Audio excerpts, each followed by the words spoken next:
السلام علیکم ورحمت الله وبرکاتو. خوږو دوستانو، هیله مند یم چې روغ جوړ او تازه به یاست. زه نورالدین علمدوست یم چې تاسو ته د نړیوالې پرمختللې انګلیسي ژبې د زده کړې په موخه د مشال کورس د تدریس چارې مخته وړم. او یادونه باید وکړم چې د مشال کورس په چینل کې مو ستاسو لپاره د انګلیسي ژبې د زده کړې په موخه مهم موضوعات راخیستي دي چې د درس په جریان کې به لومړی د سنټنسز پارت یا د جملو برخه وړاندې کیږي، په دوهم نمبر کې به ورډز پارت یا د لغاتونو برخه وړاندې کیږي، او په پای کې به د ګرامر پارت یا د ګرامر برخه وړاندې کیږي. او بل خبره ده چې موږ په قوي عزم او اراده سره د خدمت ته مخه کړې ده. تاسو هم راشئ زموږ سره د مشال کورس په چینل کې د سبسکرایب تڼۍ ته لاړ شئ، هغه کلیک کړئ ترڅو زموږ هر نوې اپلوډ شوی ویډیو ستاسو مخې ته راشي. او خوږو دوستانو، د انګلیسي ژبې په زده کړه کې ستاسو عزم او اراده ته هم اشد ضرورت ده، ځکه که موږ د یو کار تر سره کول وغواړو نو د هغه لپاره به پوره عزم او اراده لرو. که پوره عزم او اراده مو نه وي نو نشو کولی چې هغه کار تر پایه ورسوو. نو تاسو هم را سره وعده او اراده ولرئ ترڅو په راتلونکي کې زموږ د مشال کورس له لومړۍ برخې نه شروع تر 50مې برخې پورې د انګلیسي ژبې اړوند ټول مهم موضوعات را سره تعقیب کړئ، را سره وڅارئ، ترڅو په آینده کې د انګلیسي ژبې په نړۍ کې تر ډیره بلدتیا ترلاسه کړئ. او زموږ کومې ویډیوګانې چې اپلوډ کیږي تاسو یې تر خپلو ملګرو پورې هم ورسوئ، ترڅو هغه هم راشي زموږ په چینل کې دغه ویډیوګانې تعقیب کړي، وڅاري او له انګلیسي ژبې سره بلدتیا ترلاسه کړي. نو خوږو دوستانو، خپلې خبرې را لنډوم، وخت کم دی. ځو د سنټنسز پارت یا د جملو برخې ته چې تلفظ او معنا کوي ملتیا مو وکړي.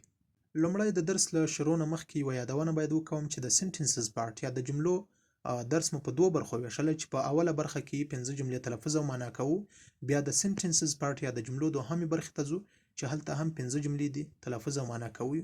د سنټنسز پارت په اوله برخه کې لومړۍ جملې ته وګورئ. د لومړۍ جملې تلفظ به څنګه کوو؟ reply to my message. تلفظ به څنګه کوو؟ reply to my message. زما پیغام ته ځواب ورکړه. reply to my message. زما پیغام ته ځواب ورکړه. تلفظ یو ځل بیا تکرارو. reply to my message. زما پیغام ته ځواب ورکړه. له اولې جملې نه تیریږو، راځو دوهمې جملې ته. د دوهمې جملې تلفظ به څنګه کوو؟ I am serious. تلفظ به څنګه کوو؟ I am serious. په پښتو کې معنا زه جدي یم. I am serious. زه جدي یم. تلفظ یو ځل بیا تکرارو. I am serious. زه جدي یم. له دوهمې کلمې نه هم تیریږو، راځو درېیمې کلمې ته. د درېیمې کلمې تلفظ به څنګه کوو؟ keep a touch with me. تلفظ به څنګه کوو؟ keep a touch with me. په پښتو کې معنا له ما سره په اړیکه کې اوسه. keep a touch with me. له ما سره په اړیکه کې اوسه. له درېیمې جملې نه هم تیریږو، راځو څلورمې جملې ته. د څلورمې جملې تلفظ به څنګه کوو؟ don't look back. تلفظ یې څنګه کوو؟ don't look back.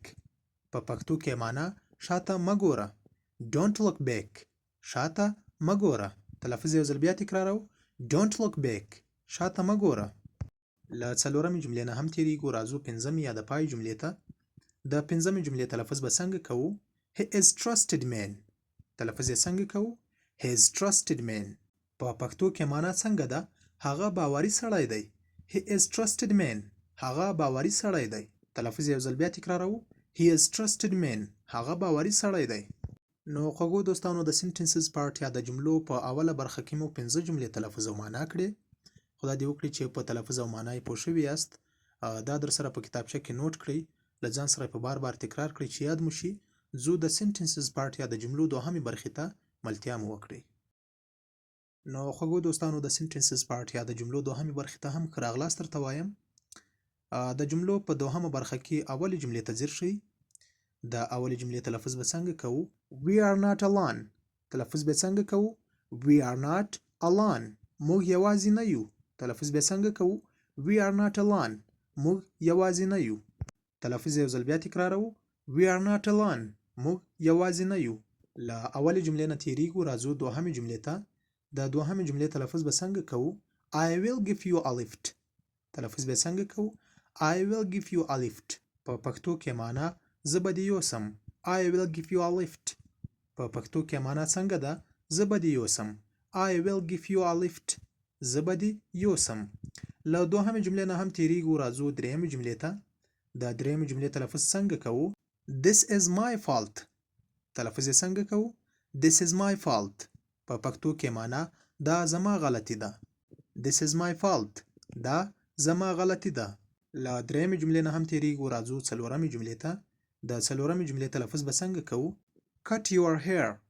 تلفظ یې څنګه کوو؟ cut your hair. ویښتان دې کم کړه.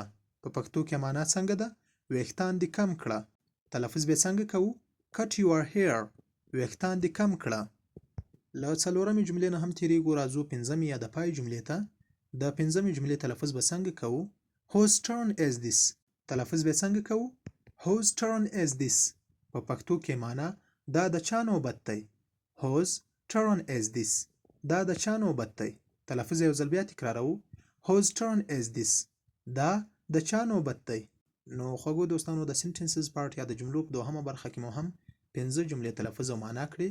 اوس د درس په جریان کې د words part یا د لغاتونو برخې ته ځو، ملتیا مو وکړئ. نو خوږو دوستانو د words part یا د لغاتونو برخې ته هم ښه راغلاست درته وایم. راځو د لغاتونو په برخه کې اول لغت ته ځیر شئ. د اول لغت تلفظ به څنګه کوو؟ found.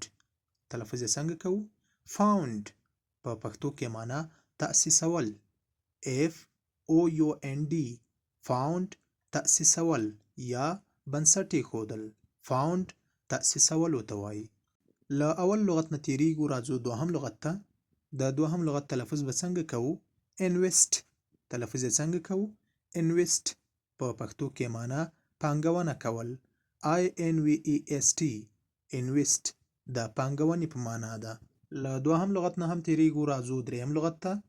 د دریم لغت تلفظ به څنګه کوو؟ loan. تلفظ به څنګه کوو؟ loan. په پښتو کې معنا قرض یا پور. loan قرض یا پور ته وایي. LAON. loan قرض یا د پور په معنا ده. له دریم لغت نه هم تېرېږو، راځو څلورم لغت ته.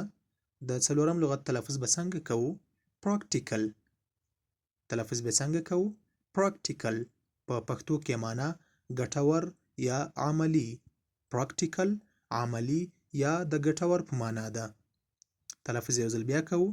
practical عملی یا ګټور. PRACTICAL. practical عملی یا ګټور. له څلورم لغت نه هم تېرېږو، راځو پنځم لغت ته. د پنځم لغت تلفظ به څنګه کوو؟ quarter. تلفظ یې څنګه کوو؟ quarter. په پښتو کې معنا څلورمه برخه. quarter د څلورمې برخې په معنا ده. QUARTER. quarter څلورمه برخه. نو خوږو دوستانو د words part یا د لغاتونو په برخه کې مو د اول لاین 5 لغاتونه تلفظ او معنا کړو. اوس دوهم لاین ته ځو، دا 5 لغاتونه تلفظ او معنا کوو. را سره پاتې شئ. د words part یا د لغاتونو په برخه کې د دوهم لاین اول لغت ته ځیر شئ. د اول لغت تلفظ څنګه کوو؟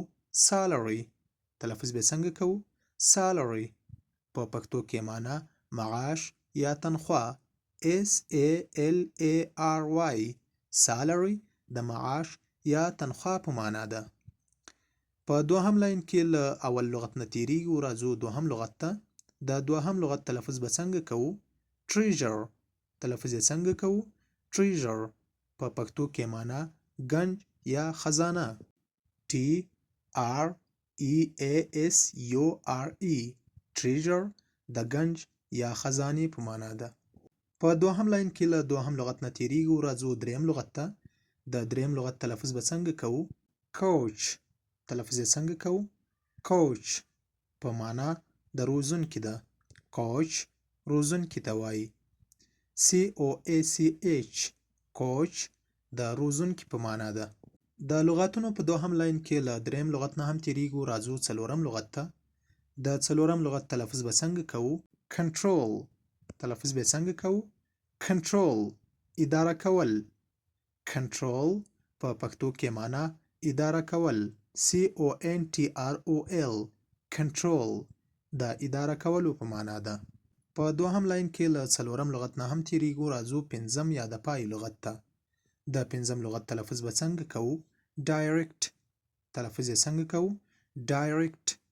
په پښتو کې معنا مستقیم یا سیخ. DIRECT. direct د مستقیم یا سیخ په معنا ده. نو خوږو دوستانو د words part یا د لغاتونو په برخه کې مو هم تاسو ته 10 لغاتونه تلفظ او معنا کړل. نو د words part یا د لغاتونو برخه هم په همدې ځای پای ته رسوو. زه د درس په جریان کې درېیمې برخې ته چې د ګرامر پارت یا د ګرامر برخه ده راسره ملتیا وکړئ. نو خوږو دوستانو د ګرامر پارت یا ګرامر برخې ته هم ښه راغلاست درته وایم.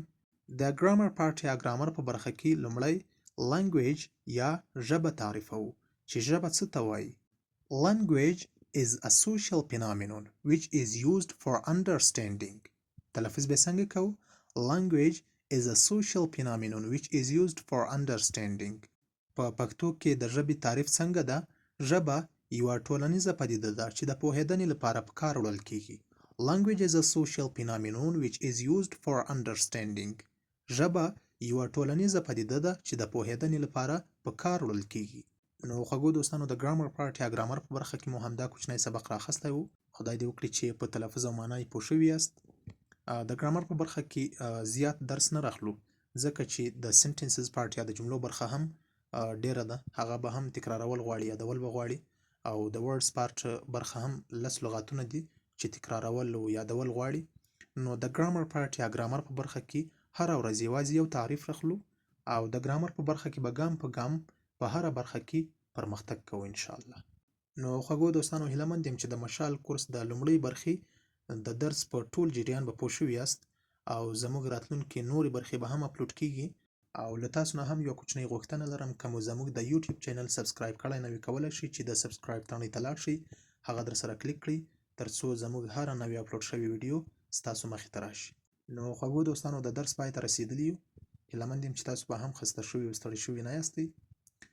وخت کم دی، خپلې خبرې را لنډوم او تر بیا چې د مشال کورس په دوهمه برخه کې ستاسو په خدمت کې حاضرېږم، تاسو چې هر چیرته یاست لوی الله جل جلاله ته م سپارم. کامیاب، خوشحاله او تازه اوسئ.